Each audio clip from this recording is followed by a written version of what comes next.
Hi, today I'd like to talk about small sword trainers and where to get them.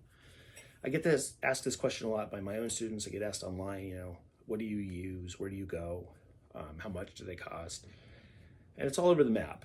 So we'll start with the simplest. For about $50 or less, you can use a modified Olympic weapon. This is an epee blade, size 2. It's about 32 inches with a foil guard, foil epee pommel, and a shorter grip that I made and put on there, but modeled off of the ones from Zen Warrior. This is around $50 and it's a perfectly decent trainer. If you're worried about your knuckles getting pezzed, this is especially a decent option because it's a little larger than a lot of the other trainers out there.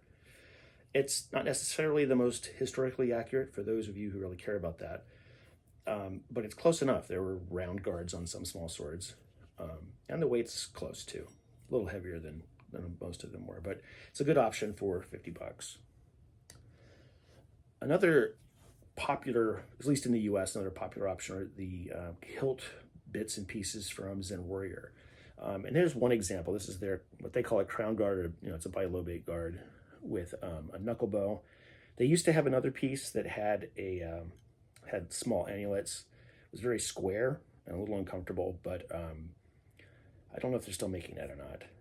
They make the pommels, grips, all kinds of good stuff. And I think the hilt furniture just alone is probably close to $70. And then epee blades are like 17 to 22, depending on where you go. So it's, again, a little bit more expensive, but not a bad option. They also have, more recently, the new ownership, they've got brass. So that's that same bilobate guard, but in brass, same knuckle bow, slightly different pommel. This one with the musketeer blade, which they also sell. And the musketeer blade, people argue about this stuff all the time. It's basically a wider version of an epee blade. They're a little bit stiffer. I like them because they last a long time. At least as we use them, they last a long time. And they're not too expensive. The nice thing about Zen Warrior in North Carolina is they started carrying different lengths, but also different flexibility for them. And I know my friend Alex uses one as a spadroon, for example. So it's a little on the stiffer side, but for his small sword, he has something more flexible. One other option in North America, and one that I wish more people knew about, there's a guy named Christopher Manuel in Ottowa that makes really nice stuff. I don't know where he gets all the parts, but he assembles them, and they're wonderful. This is a piece he put together with me. You can see it's got a really thick guard, pretty stout knuckle bow. It's probably the most fancy thing I've got, but I like it because this is a quote-unquote early style small sword. So it's got a wider blade, and for people who like the earlier small sword sources, it's not a bad option. And it is a different kind of play. The amount of you can do a lot of the same actions, but they're a little slower. And the other thing that's interesting is that because it's shorter and heavier, all of a sudden all those grips and weapon seizures start to make a lot more sense. So if you're looking for that, this is, I think, he works out of, excuse me, Sword Emporium, I think is what he calls it. And this was a little over $100, minus, shipping was a little bit more for that, but that's not bad for $100. Another option, this is again from the US, this is by Rogue Steel. They make a variety of small swords, rapiers, all kinds of stuff. This one, I have the bilobate guard on here, but they also have scalloped, what do they call it? Boat sail, or there's another name for it. But they have different hilt pieces. This one's got basic cross with the annulets, different pommels. This is a burgundy leather, but they have other colors as well. And with an epee blade. So this is a little bit more expensive. This is going to be closer, around 200. They hand make everything, and so that's obviously going to change the price. But they're very nice. Another popular option is the Castile Economy. I've altered this one, but this one started out that way. The shell and knuckle bow and annulets, that's all the economy. So is the grip.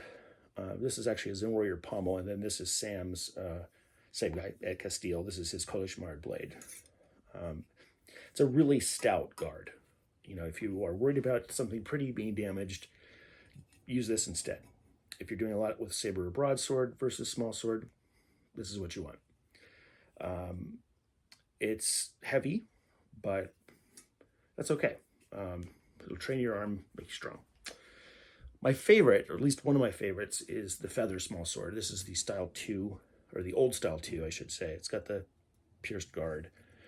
His newer one, which I forgot to bring with me, is solid. It's a little bit thicker, but it's still very light, very nimble. He's got several different options, or they have several different options there too. And so Feather Small Swords in Croatia makes a really, really nice small sword. Another European maker is Pit Bianco, and I think he's in Italy. But he's been making these sort of modular 3D printed, I guess it's stainless steel. Don't ask me how they do that, but it's pretty cool. So there's this hilt piece here with the annulets, the grip, and the pommel. So these are all separate pieces. And I just put them on a normal epee blade, and this is really light. It's comparable to the one antique that I have, both in weight and in with the blade. So that's kind of a, when we talk about small sword blades, they vary considerably. This is only one style.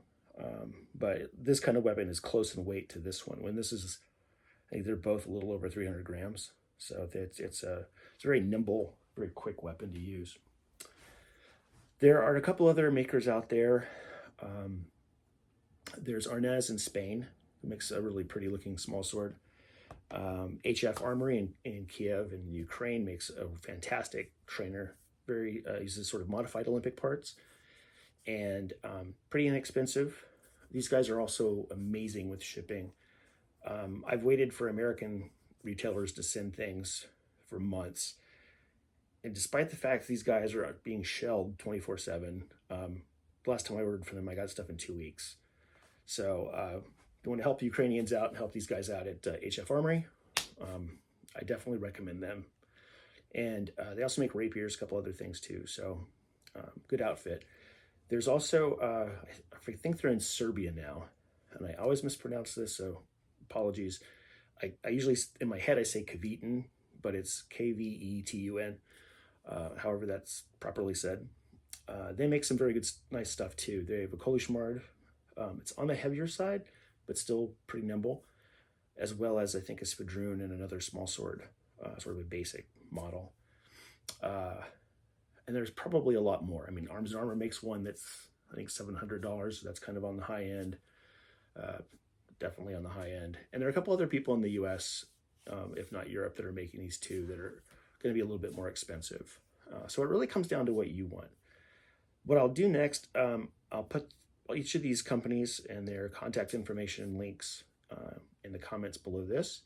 So for those of you I've directed to this video, this is to save me from having to give the same speech every time. But hopefully it's helpful for everyone else too. Thanks a lot.